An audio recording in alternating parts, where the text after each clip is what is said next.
আপনারা যেহেতু এখানে অনেক জনপ্রতিনিধিরা এসেছেন, বিধায়করা, মন্ত্রীরা, অনেক প্রাক্তন কাউন্সিলররা এসেছেন, যেহেতু একটি অচলাবস্থা সৃষ্টি হওয়ার পরে মাননীয় বিদায়ী মেয়র পদত্যাগ করার পরে পৌরসভায় আমরা নিয়ম মেনে, আইন মেনে 3 দিনের মধ্যে নির্বাচিত বোর্ড করার আবেদন করেছিলাম।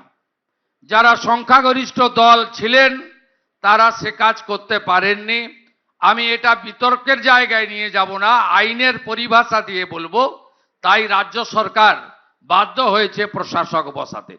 8ই জুন প্রশাসক বসেছে। আগামী 6 মাস অর্থাৎ 7ই ডিসেম্বরের মধ্যে রাজ্যের নির্বাচন কমিশন, স্টেট ইলেকশন কমিশন, তারা রাজ্য সরকারের সুপারিশে নির্বাচিত কর্পোরেশনের হাতে দায়িত্ব তুলে দেওয়াই আমাদের কাজ, আমাদের লক্ষ্য। এটা নিয়ে আপনারা এতটুকু বিচলিত হবেন না। গণতন্ত্রে মানুষ শেষ কথা বলে।